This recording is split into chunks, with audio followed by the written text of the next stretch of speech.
10 ways to improve your mental performance. Today, I'm going to share with you 10 ways to improve your mental performance, 10 ways to supercharge your mind for optimal performance. And stay tuned because I have a bonus tip at the end that will take your life to the next level on your personal path of evolution. Welcome to the Evolve Podcast. Evolve your body, evolve your mind, evolve your soul, and evolve your tribe. And now it's time to disrupt. And with that, folks, I want to welcome you to another episode of the Evolve Podcast. I am your host, Steve Cutler, and today I want to talk to you about 10 ways, 10 tips to improve your overall mental performance. Before we get started, I want to thank you for listening to the Evolve Podcast. You see, the Evolve Podcast is part of our passion to provide no-cost-to-consumer content that will help you disrupt and evolve into your highest self. As a coach, consultant, and speaker for over 2 decades, I know the power and value of having a coach and a tribe around you to help create clarity, consistency, and accountability. With that in mind, I want to remind you that we offer one-on-one coaching to help you evolve into your best self. And in addition to our one-on-one coaching, our flagship product, the Evolve Coaching Mastermind, is for men and women who want the most out of their life. Above the fold, men and women who are fathers, mothers, decision makers, in leadership roles, people who are driven, successful in most areas of life, but have not quite mastered the 4 tenets of evolving their body, mind, soul, and tribe. For more information on our coaching, please click the link in the show notes, and I look forward to chatting with you soon. And now, on to the show. Today, I want to give you 10 ways to improve your mental performance. And hey, stay tuned because at the end, I've got a masterclass level bonus tip for those of you that have the patience to get through an entire episode. Because, well, let's face it, if you don't have the time, the patience, you probably aren't ready for a masterclass level. You might get to number 1 or number 2, and you may bounce off, and that's okay. Wherever you're at in your personal path of evolution, I want to meet you there, and I want you to take what it is that you need and move forward with it. So today, we're going to talk about the 10 ways to improve mental performance. And I know this is not an exhaustive list, but it should be enough to get you to the point where you can take some actionable steps to improve your overall mental performance. Now, mental performance, what is that? Think about it like your physical performance in the gym. If you are strong and you continue to get stronger, that means you can lift the same weight for more repetitions, or you can lift a heavier weight for the same number of repetitions that you used to do with a lighter weight. Mental performance is much the same way. We all have stress in life. We have things that we need to accomplish. We have challenges, problems that we need to solve.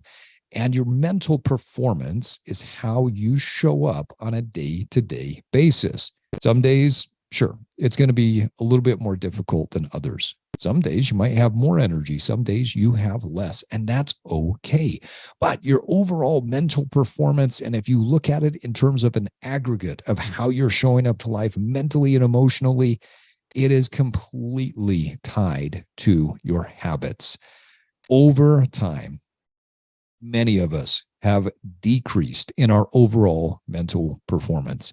And so today's episode is to help you to identify why you might be struggling to push forward on that personal path of evolution. So let's jump right in. Number 1 way to improve your mental performance is get lean. I know that might be a shock to some of you, and you may be saying, what are you talking about, Steve? What do you mean by getting lean? Well, the other day I had a conversation with a friend and a client who had made the choice to get leaner, to lose the excess body fat, to develop the strength that she was looking for. And she made a comment that I thought was extremely profound and made me pause and reflect on several other comments that people have made in this same vein, and also with my own personal experience. You see, when we get lean, when we are stronger and leaner, we don't worry as much about our body. She said to me, Steve, one day I put my pants on and I didn't have to think about whether or not they were fitting. I didn't have to think about whether things were hanging over. And when I was going out and at my son's soccer game, I wasn't worried about how I felt. I wasn't worried about how I looked. And I found I was more present. Now, think about this for a second. How often during the day are you leaking mental energy? How often during the day do you avoid mirrors, or when you walk by the mirror, you look in it and you have this disgusted look and feeling because you're not quite where you want to be? That 20 pounds extra turned into 30, and you have a sense of self-disgust, loathing, and it drains you consistently. It's the whole concept of a death by 1,000 cuts. You see, if you're not lean enough to where you feel great, you will constantly be draining your mental energy until you get lean, until you get to the point where you feel vibrant and you can show up. Going back to what my friend client said, she made the comment to me. She said, I didn't realize how much I was missing and how much I was not present. Now I'm a better mother. Now I can show up and I'm not worried. I'm not thinking about it. Well, yeah, Steve, but we shouldn't worry about how we look. Look, let me be honest about something. That comment, when I hear it, is the biggest bunch of bullshit that I've ever heard in my entire life. We are human beings that are just hardwired to appreciate beauty. We are hardwired that nobody that I ever have met has said, I'm going to make a trip. I'm going to plan to go on vacation to the ugliest place in the world. I am attracted to the most ugly things in the world. Guys, we are attracted to beauty. And when we get leaner, we feel better. We feel more vibrant. We feel more beautiful. I've been in this space, in the health and fitness space, for almost a quarter of a century, over 2 decades, and I have not once seen a person get lean without loving how they looked and how they felt. So stop leaking energy by having this excess body fat. Stop leaking mental energy by letting it just weigh on your mind over and over again, and get lean. Number 2, get strong. Physical strength is directly tied to your mental strength. The brain, we're talking about the mind, right? So let's talk a little bit about how the brain functions. The brain is the head of the entire central nervous system. The brain controls the central and the peripheral nervous system. The signals that come from the brain to the central and the peripheral nervous system, they also control how your body works relative to the firing of those muscles so that you can get strong. As you get strong, as you lift more weights, you build more muscle, you have to develop your mental strength. I have never trained any person in my entire life that got stronger physically that did not get stronger mentally. It just can't happen. You have to have focus. Your nervous system has to become attuned to lifting heavier weights. I've trained people from all walks of life. I have coached professional Olympic athletes, strong men. It doesn't matter. Fitness figure competitors and just your regular average daily drivers. Every single person that got stronger became more mentally fit. If you are lifting 100 pounds on your squat right now, in order to go from 100 to 150, 100 to 200, or like one of my recent clients who's lost 17 pounds of body fat and now pushed over 300 pounds on his squat, and told me the other day, Steve, since I started working with you, I've lost 17 pounds. I've pushed 300 pounds and I've doubled my income. He is stronger in every way. His mental focus has improved. his ability to push through the burning pain that happens in the gym, the fatigue. Getting strong develops your mental strength. So tip number 2, get strong. Tip number 3, go to bed early. Years ago, I can't even remember how long ago it was, I learned a tip from a mentor of mine that said, if you're in bed and you are asleep sometime between 10, 10:30, maybe 11 o'clock, but ideally by 10 o'clock or even 9, 9:30, and you get to sleep early, you will have better physical and psychological recovery, because the brain goes through, or the body and brain go through a process of recovery when we sleep. The first few hours of the night, we go through physical recovery. If we've worked out that day, then the body goes through and starts to repair even more all of the things that we did to it. But then there's a point where we go into deeper sleep and we start to get more psychic recovery. Those typically are the times where the brain tries to figure out what in the world happened that day. And so you may even have some strange dreams because of things that you saw. But what I found is, if I were to take, and I did a test on this on myself several years ago for, quite frankly, several weeks, if not a couple of months at a time, where I took and said, okay, I'm going to try to get 8 hours of sleep, but I'm going to do it later. I'm going to go to bed at midnight. I'm going to go to bed at 1. I'm going to go to bed at 2. And then I did the same thing, and I tried to get the 8 hours of sleep, but I did it earlier. Hands down, there was no comparison whatsoever. When I got to bed early, I not only felt more physically recovered, but mentally I was sharp, I was awake, and I was much more aware. Going to bed early requires a certain habit. It requires that you are shutting things down earlier. You have good, what we call sleep hygiene. You have great habits. You're tucking yourself in at night with these beautiful habits that will nurture you. And so I don't think that it's just about the recovery that happens in the brain, but I think it's about the investment that you're putting into yourself, because in order to be the type of person that goes to bed early, you have to be planning your life well, and you have to take care of yourself in order to get that early sleep. So tip number 3, go to bed early. Tip number 4 on our list of the 10 ways to improve mental performance is get up at the same time every day. And this includes the weekends. Well, yeah, but I want to sleep in on the weekend. Why? Why is that a construct that we have adopted? Why is that an idea that we said that the weekend needs to be a week end to our week? We don't look for things to be weaker at certain times. You want more rest. You need more rest on a weekend because you've had a busy or stressful week. Take a nap sometime during the day, but get up at the same time every day. Repetition is the mother of all skill. And if you want to have great mental health, get up at the same time and hit the same routine, whatever your routine is.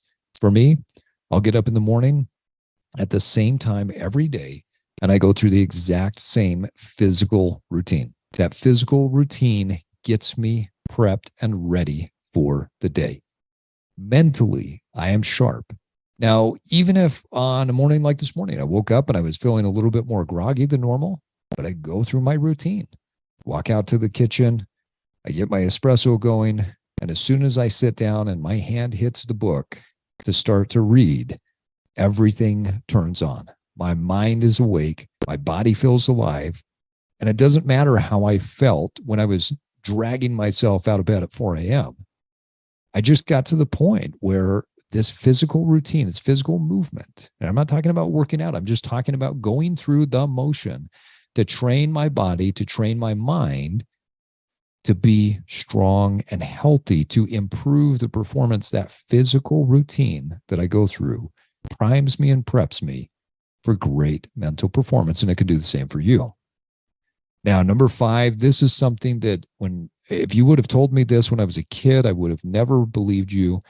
And even probably 20 some odd years ago when I got into health and fitness, I think I probably would have argued with you on this one.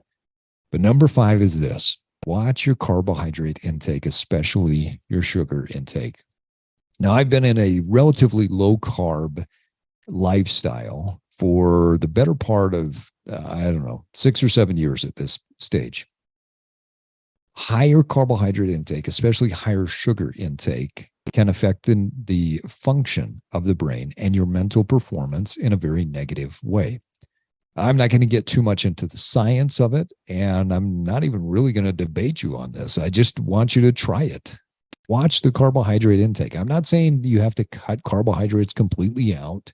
I'm not saying that you have to view these carbohydrates and sugars as an enemy. All I'm saying is test it. Pay attention to your carbohydrate intake. It's a different thing for every single person, but my experience, not only with myself, but with my clients, is that as we regulate carbohydrates and tend to bring them a little bit more on the lower scale, then their mental performance does better. So out of our 10 ways to improve mental performance, we're moving on to number 6, and that is read something new daily. It doesn't matter whether it's fiction or nonfiction. I see a lot of people flexing online and saying, I'm reading this, and I'm, as if they are smarter than everybody else because they're reading the new book. Or if you're like me, who was a constant over consumer for a lot of years with the nonfiction space. And then at some point I woke up and said, this is great that I'm looking at, or that I'm reading all of this nonfiction, but now what? I'm applying less than 1 to 2% of what I'm reading. It's interesting, but I'm applying less than 1 to 2% of it. And I shifted over to where I started to read more fiction. Why fiction? Fiction's a waste of time, right? No, fiction is a great way to stimulate the brain in a different way. You see, when you read fiction, you're reading a story. The brain learns and absorbs information better in stories. And one of the things that I have gathered from reading great fictional novels, great fictional writers, is the nuances of how we interact with each other. But I also envision, I can tell you right now, one of my favorite books that's sitting on my shelf is Hemingway's The Sun Also Rises. And I have all of the places that the characters go to envisioned in very vivid pictures in my mind. Reading as something every single day, fiction and or nonfiction, helps to improve your overall brain performance. You see, it's not just about the consumption of knowledge. Like I said, when you're reading fiction, you're visualizing, you're using imagination, which is critical to being able to solve problems. So number 6, read something new daily. Number 7, learn a new physical skill or a movement on a regular basis. Now, this doesn't have to be something complicated.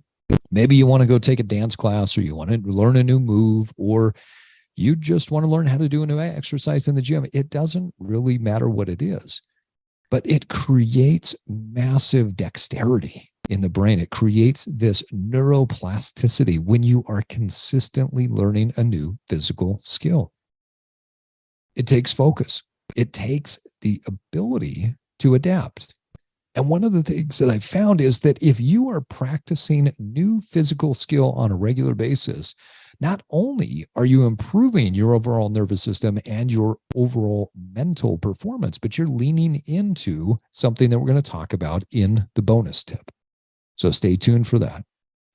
Number 7, learn a new physical skill or a movement regularly. Number 8, practice meditation, mindfulness, or at least just stillness. Taking time to yourself seems like a foreign concept in our day and age. Getting away from the screens, turning things off, not having a constant stimulation coming from somewhere seems like a completely foreign idea or a foreign thought. I've got to be connected. I have to know how many people liked my most recent post. If I don't know what's going on through all the text messages and the emails and all of those things that are coming at me, I don't feel important. That's the mantra that we live by these days. One of the best ways to improve your overall mental performance is just get back to who you are. Practice some sort of meditation, some sort of mindfulness, or some sort of stillness on a regular basis. Now, mindfulness doesn't need to be an extremely difficult thing. I can't tell you the number of people that tell me that they don't have the time to make great food. So they're just going to order it and wait for the 20, 30, 40 minutes for it to show up at the door. They don't have the time, and so they're just going to go out. And so it takes them 20, 30, 40 minutes. Or they don't have the time to prepare great food. To go to the grocery store is such a hard thing. And then to go to the go back home and make the food. Oh, I don't know what to do. And so I'm going to have to look up a recipe. And instead of developing their skills over time and figuring out what do you enjoy and how can you make that thing consistently on a regular basis, they don't have the time to do that. We're too busy, so we just stop and grab McDonald's. Mindfulness is the opposite of that. Mindfulness is, I am mindful of what I'm putting in my body. Now, if you think you don't have the time, I would challenge you on that. You're on your way home. Stop by the grocery store. Pick up some chicken, pick up some steak, pick up whatever it is. One of the habits that I have is every morning, I'll pull out a steak. I'll season it while the pan is warming up. My butter is in there. I might slice up some shallots or some onions, some garlic. And then as soon as it's ready to go, I put the steak in. And while that's going, I go in and I lay out my clothes for the day. I come back, flip it, and then the steak is ready about 5 minutes later. This entire process takes me about 15 minutes at best every single day. 15 minutes of mindfulness, 15 minutes where I'm in a meditative state, making beautiful food so that I can eat in a way that I feel amazing. Steak and eggs in the morning, that protein and fat sparks my mental energy, but it's a very mindful practice. So 8, practice meditation, mindfulness, or at least stillness on a regular basis. Now we're coming up to the end of our list. At number 9, we have learn to breathe the right way. I can't tell you how powerful this is and how many people are getting it wrong. I would imagine as you're listening to this, if you were to stop and say, okay, what do you mean by breathe the right way? Are you breathing from your mouth or your nose? If you're breathing from your mouth, you're doing it wrong. If you're breathing from your nose, but your shoulders rise up, you're doing it wrong. If you're breathing from either one of those two orifices and the chest expands before the belly does, you're doing it wrong. Breath is powerful. Oxygen helps the mind. It gives energy to the body so that you have vitality. There should be a rhythm to your breathing. The majority of us, in fact, all of us really, should be breathing through our nose. The nose filters a significant amount of the particles. It also helps us to stay healthy because the filtering system that happens through the nose blocks out these particles, these viruses, these bacteria that will easily get into the body through mouth breathing. When you breathe through your nose, then what should happen is that breath should start to push the lungs to open up and pushing down on your diaphragm, which means that typically your belly expands.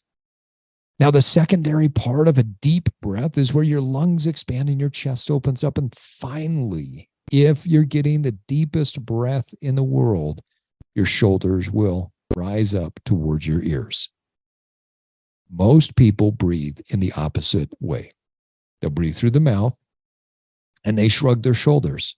If you're breathing through your mouth and you're shrugging your shoulders, you are stimulating that stress, fight or flight response. And some people, it's fight, flight, or freeze. And so whatever it is for you, you're stimulating that response by the way you breathe. You want to improve your mental performance? Learn to breathe the right way. Practice consistent, deep breaths through your nose. Every time you're walking around and you find your jaw dropped open as you're walking through the store or you're at work or wherever you're at, pay attention, close the mouth, and just start to breathe through your nose. The belly should expand, then maybe the chest. And if you're going through normal everyday activities, you should never see your shoulders rising up to meet your ears. So, number 9, learn to breathe the right way. Number 10 on our list of 10 ways to improve mental performance is consider nightly mouth taping. Now, I know this sounds weird, and I thought the same thing as I heard it the first time. In fact, my good friend Casey Ruff, who hosts the wildly successful Boundless Body Radio, had recommended this to me one day. And I thought, you have got to be kidding. Tape your mouth at night? And I'll tell you, it's one of the best habits that I've picked up in the past 3 years. So there's a simple, easy Amazon life hack. It costs you $2 or $3. You get this 3M microfiber tape, and you tear off a small piece and put it across your mouth at night. And what this does is it keeps your mouth closed while you're sleeping. By keeping your mouth closed while you're sleeping, you breathe in through your nose. You breathe out through your nose, and you train your body to take its breaths through the nose.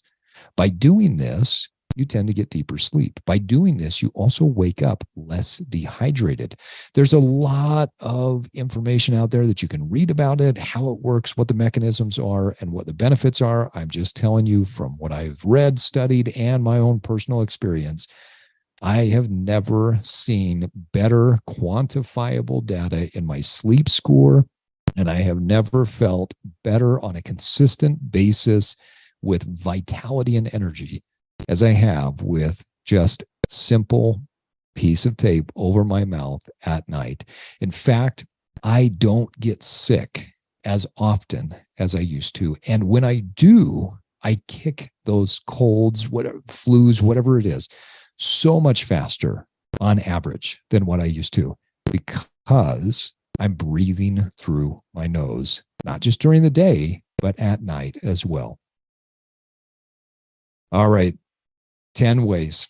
We just went through the list. Let's do a recap, and then I'm going to share with you the bonus. Now, remember, don't keep listening if you got to this point and you say some of this stuff, especially that last one, is so unrelatable. I don't even want to hear the bonus, because the bonus is masterclass level. So let me do a recap, and then you can end the episode there. For those of you that want to stay and listen, we'll go deeper into the bonus. But number 1 way to improve mental performance is get lean. Number 2, get strong. Number 3, go to bed early. Number 4, get up at the same time every day. Number 5, watch your carbohydrate intake, especially your sugar intake. Number 6, read something new daily, whether it's fiction or nonfiction. Number 7, learn a new physical skill or movement routine regularly. Number 8, practice meditation, mindfulness, or at least stillness. Number 9, learn to breathe the right way. And finally, number 10, consider nightly mouth taping. Now, here's the bonus. For anyone that is still here, here's the bonus masterclass level.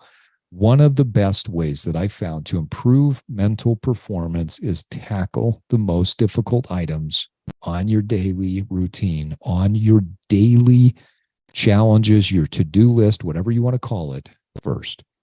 Tackle the most difficult things first, and you will find massive improvement in your overall mental performance. Test me on this theory, but do it without tackling the most important things first. Just test me in this way.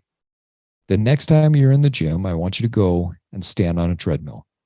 I want you to pick a speed that you feel relatively comfortable with, but take your incline up to a 5, and after a couple of minutes, take it up to a 10. So you're now walking on a 10% incline, and you're going to do that for another couple of minutes. So you've got 2 minutes at a flat, 2 minutes at a 5, 2 minutes at a 10.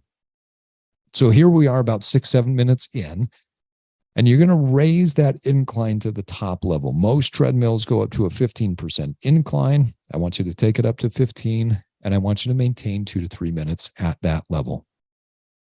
After you've done 2 to 3 minutes with that same pace, I want you to drop it down to a 10. After a minute at a 10, I want you to drop it to a 5. A 5 will feel like you are almost walking downhill, but you're at a 5% incline. The principle here is that when you tackle the most difficult thing in your day first, you are telling your nervous system that everything else from here is easy. You are leaning into courage. You are leaning into your ability to create. You are leaning into this idea that you are a more evolved human, because when you tackle the most difficult thing first, you are signaling to your brain and to your body that not only can you handle difficult things, but handling difficult things is just who you are. Tackle the most difficult thing first, and you will find that your nervous system will become much more calm when you're handling everything else in life. If you wait to tackle the most difficult thing, the most difficult conversation, the most difficult task, you wait to do that later in the day, you will not be performing at your optimal, because whether you realize it or not, in the back of your brain, you're thinking about the most difficult thing. You are worrying about the most difficult thing, and you are leaking mental energy everywhere. What a lot of people don't understand is that the one organ in your entire body that uses more energy than anything else is your brain. You see, when you wait to tackle your most difficult thing, when you wait to have that difficult conversation, when you wait to lean into the challenge, you are leaking energy. You are utilizing sugars and maybe even ketones, depending on how you're eating, but you are leaking energy from your brain because you are constantly processing. And if you're like most people, you are also painting a picture. You're telling a story of how hard that difficult thing is going to be. And then once you get into it, you realize it's not that difficult. So the bonus tip, the master class level, is tackle the most difficult thing first. Do this, and it will feel like walking from a 15% on the treadmill down to a 10. And there you have it, folks. 10 ways to improve your mental performance. Which one resonates the most with you? Which one of these do you need to learn and implement first in your life? Send me a message on Instagram or just drop me a comment. I'll be going through my messages and picking one random person to send you an Evolve snapback hat, because, hey, when you're improving your mental performance, we got to make your brain look good. And we're going to do that by putting an Evolve cap on top of that big, beautiful brain. And on that note, folks, it is time for us to wrap up another episode of the Evolve Podcast. I want to thank you, our listeners, for joining us for another episode of the Evolve Podcast. I am your host, Steve Cutler, reminding you that it takes time and consistency to evolve. But first, you have to disrupt. And now it's time for you to get out there and evolve. Thank you for listening to this episode of the Evolve Podcast.